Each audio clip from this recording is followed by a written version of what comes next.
I'm Mark, and this is my journey through tarot. Let's go.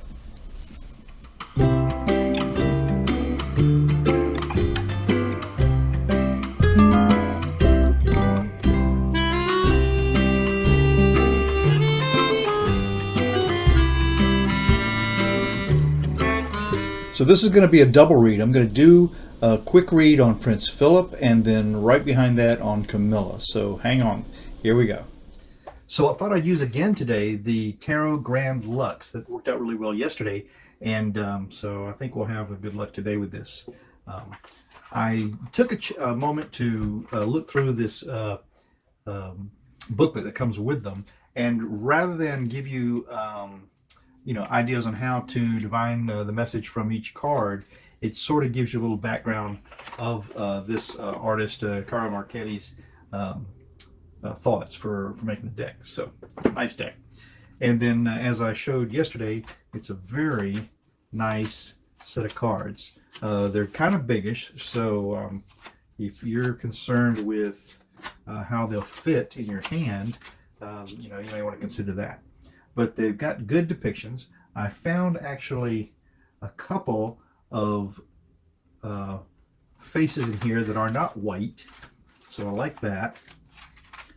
And the cards don't give you so much direction in their depictions as Rider-Waite do, but it kind of makes you exercise your intuition and then also, your understanding of the system of tarot. And plus, it's all very individualized anyway. What means the way a card reads for one person, it will read different for someone else, and it can read different for you even in multiple readings. So, and of course, I'm very clumsy today. I'm never very accurate or very skillful at this shuffling, but you think after all these years that I would be, but I'm just not.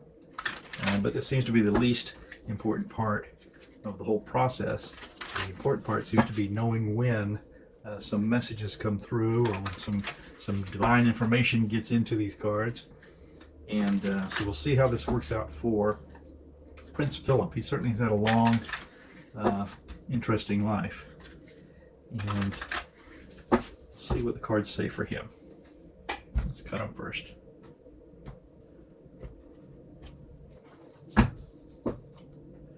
Here we go. Prince Philip, what is in the cards for you today, sir? We'll take 6 cards and then 4 later.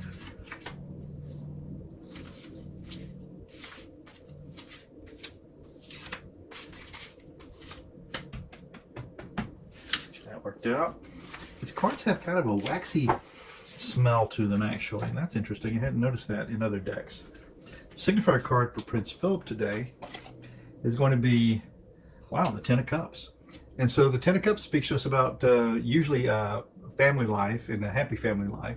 And let me look closer at this Ten of Cups, and it certainly is very royal. I mean, his whole life has been a royal adventure. He was a prince as a young man. His family, from a Greek prince, his family was pushed off the throne. His mother became a nun, Princess Alice, and I'll be doing a reading on her.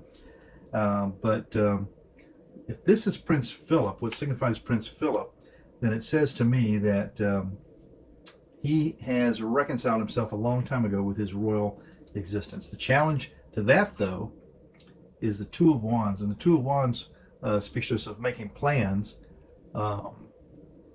And yeah, his life has just been a series of good and bad plans, but in the end, it all seemed to have worked out, didn't it? The base of that reading then are secrets revealed. Oh, this is a beautiful card. And so the secrets in Prince Philip's life, it's always been an open book, to tell you the truth. So I don't know what secrets could be revealed. I would imagine it's the secrets of all those around him. And then the past for Prince Philip is the Two of Cups. The Two of Cups speaks of joining together, of making plans together, of really joining your lives together. And that certainly is what happened with him and Elizabeth. And the sky for Prince Philip is the Two of Coins, and that speaks to juggling your activities, your situations, your challenges, your secrets, keeping all those things juggled and in place. In the near future for this part of this reading is the Nine of Cups, and this is the greedy merchant. And I think Prince Charles has certainly had a very fruitful, prosperous life. Started out difficult, but certainly ended up with everything someone could ever imagine. The self of this reading right now for the prince is that he's a Knight of Coins. And I would say that this doesn't speak so much to money as to value. He seems to be the anchor for the queen, and his I think anchor is family. The environment that's in is the Nine of Swords, and that's all the drama. You know, I think that he could have done without a lot of that drama, but just I believe he takes it in stride and understands it comes with the job. The hopes and the fears for Prince Philip then are the Three of Coins, and that's really making sure that you've worked with everyone to achieve the common goal and that you have the tools to do that. And then the final outcome for that reading then is the King of Cups. And you wouldn't think of him as an emotional fellow, but I bet that the stability that the royal existence, especially for England, has given him, has made him the king of emotions in that respect. So that's what we have for Prince Philip. So that was a quick read on Prince Philip, and now I'm going to do one right behind it on Camilla. So here we go. Hang on. So Camilla, are you the fly in the ointment? It looks like you have always been the one who has been a challenge to this royal family. We know that she and Charles were fast friends when they were teenagers, and just seem to have grown up together, but separately, interesting enough, and best friends. I mean, it's just been a deep, long, abiding love that Charles, rather, has had for Camilla all his life. I think I may have said Prince Philip there, but I meant Charles. So yeah, Charles has just been in love with Camilla forever. And when will the royals learn the lesson about, to go with your heart? Elizabeth was able to do that, and she came out with a terrific companion in Prince Philip. Charles eventually gave in to the siren song that Camilla was, screeching in his direction. And so it looks like in the end, Charles certainly got everything that he wanted, but he's had to pay with the uncomfortable situation that's caused. I'm going to take 6 cards right away for Camilla.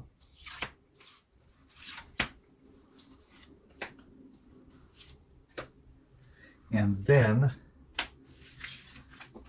we'll see if we have anything revealing to report.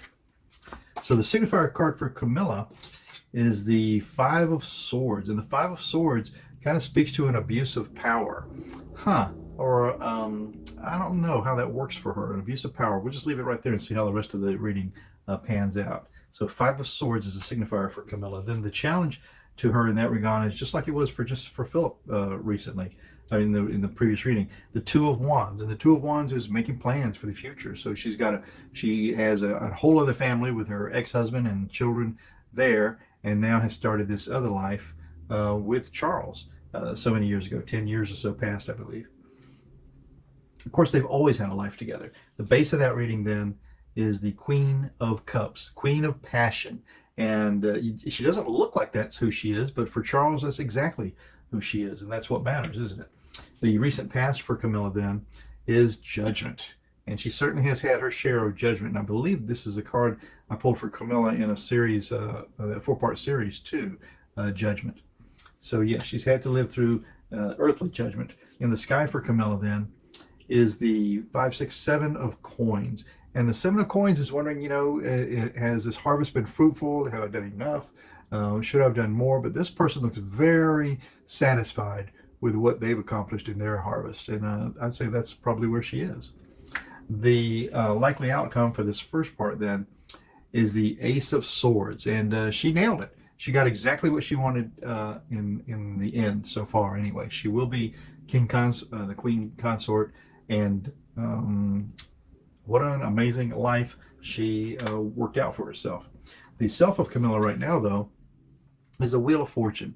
And I would say that her Wheel of Fortune has certainly proved to be a good one. And she's on the last part of that wheel, and I think the ride's going to be just fine for her. The hopes and the fears then are the Page of Wands. And the Page of Wands is a weak court card. Wands are movement, action, bringing ideas. So I would think that the environment she's in is navigating through these obstacles in this last part of her life, really. And then the hopes and the fears will be the Devil. And the Devil speaks to us of, aligning yourself or with situations or people who don't have the best intentions. And I've got to tell you, this looks like Camilla to me, I'm sad to say. But so that's the hopes and fears. And then the final outcome for Camilla is the Hierophant, which is rules, government, the royal structure, I would imagine, is what we're talking about here. And she will live out her life in the shadow of the Hierophant. So that's Camilla on this quick read for the royals. So there we have it, both Camilla and Philip. And I hope that was a good reading for you. It was a kind of low energy for me. They're just two people who are keeping their heads down, I think, and trying to ride out the storm. So that's what I've got. Well, I'm Mark, and this is my journey through tarot. Hope you enjoyed it. It was a little low energy for me today, I have to be honest. But come back tomorrow and we'll see if we can juice it up. All right? Thanks. Ciao for now.